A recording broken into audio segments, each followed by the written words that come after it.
dito. Yes. Susundan namin ay si DJ Sky. Si DJ Sky. Okay. Diba? Thank you. Yes, si DJ Sky. DJ Sky. Alam mo, naghanda kami ng favorite ko rito. Tinanong ka namin kung ano ba kainin. Kaya nandyan ngayon. Mamaya. Pagkatapos namin ang mga with the broadcaster. Ito na po si DJ Sky. Yes, si DJ Sky yan. DJ Sky, anong oras ka ba rito? ng programa ko? Yes. Every Sundays from 8 a.m. to 10 a.m. Ligo, which is almost 11 to 1 sa Pilipinas, ang programa ko. So, again, format is musical, current events, OFWs especially. And then election watch, which I don't favor any candidates. I'm just advocating na go out there and vote. Yan lang. Anyway, Jed, welcome to our beautiful city of San Diego. At pinagbigyan mo ang, alam mo naman, ang superstar naming host mo, DJ, si Ogie Cruz. Alam mo, hindi sila pupunta ng gabi rito. Kami lang nag-show ng gabi rito. Umaga sila. Talagang pumunta sila rito para lang makausap ka. Para makita ka. Pakita ka. Anyway, I'm originally from Vigan City. But I have extended family in Iloilo, from Concepcion. And if you can briefly greet them, mga Salcedo family, you can greet them. Salcedo family. Salcedo family. Yes, let's say hi to Vice Mayor Betty Salcedo and her daughter Tinaho Salcedo, Carlos, and mga apo, mga apo ni DJ Sky, Schindler, Michael, Bettina, Samantha, and Alexis. Yan, salamat po. Yan ang mga extended family ko sa Iloilo na binibisita ko. I was there in Bacolod and they came over for Roro na ganyan. Anyway, I have may tatlo akong questions. Yes po.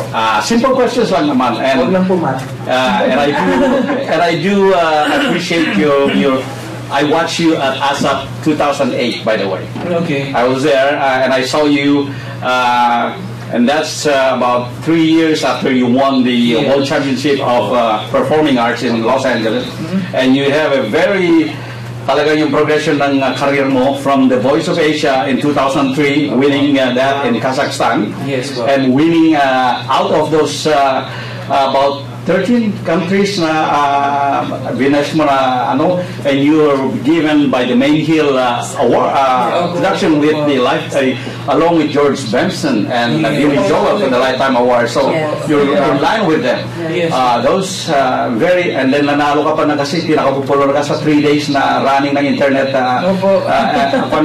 tali nila. So you were people's choice, sponsor's choice, and then lahat yun And then when you went to the 2005 in Hollywood, you bested 3,000 contestants out of 52 countries.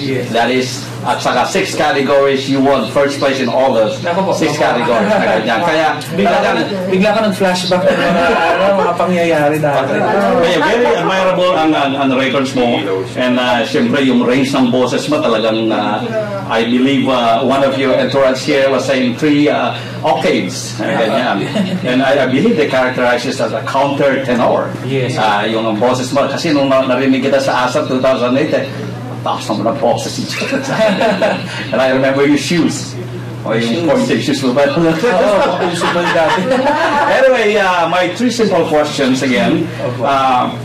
Sa mga early influences mo, sino ang naging early influences mo sa buhay ninyo, sa pagkatao ninyo, at sa singing career ninyo? Okay. Well, sa singing po, I think it would be my dad. Okay. My dad kasi, siya talaga yung he's a choir master. And sa church, siya yung nag-train ng choir. So, I would always hear people sing sa bahay. And eventually, napipick up ko yung mga tinuturo niya. So, doon ko siguro nakuha yung mga first lessons ko when it comes to singing. My dad. And siguro naman sa buhay naman when it comes to values and the priorities in life, siguro sa mommy ko. Okay. My mom is very Agnes. My mom Agnes, yes. And she's very she's a very simple person, but then she really values kung ano yung tama. You know, growing up, we were taught the right values, and until now, kahit na mga matatanda na kami, she always makes it a point to remind us to keep ourselves grounded, to keep to always stick to our values. Kasi like lalo na sa akin po, if you're in the industry, showbiz industry, you can easily be drowned by fame and fortune. It's a make-believe world, at madali kang mawala sa malunod sa industriya. So I'm very lucky to be surrounded by people who always remind me to know who the real Jed is. Yes. So nanay ko, tatay ko, may tito and may tita who are my managers right now. Sila yung talagang nag-guide sa akin. Kasi syempre, ako tao lang naman ako na, sometimes yung madadala ka sa industry. But I'm very fortunate to be surrounded by family and friends who really bring me back to reality. Magandang breed. Sabi nga nila magandang breeding niya. Anyway, ikaw napunta na sa iba-ibang banda kasi You used to play in Glorieta.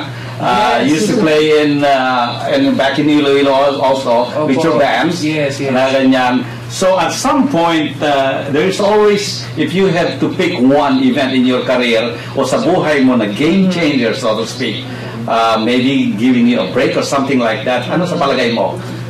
Well, I think, I've been in the band scene since early 2000, di ba? Yes. And yun nga, nung na-discover ako sa Manila, banda pa din ako noon.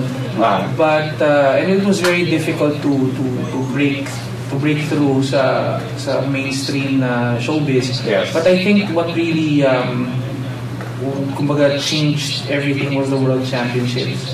In 2005, nung nanalo ako, people started talking about who Jed Madela was. Correct, People started buying my albums, and then I got into ASAP, and then it started from there. Kumbaga, siguro it's the title, and it's the title of being the Grand Champion Performer of the World na naging interested yung mga tao sa isang Jed Madela, sa isang baguhan, sa isang probinsyano na, I was really boosted up by that winning in that competition. So I owe a lot sa WCOBA na yun talaga nag-change ng lahat-lahat.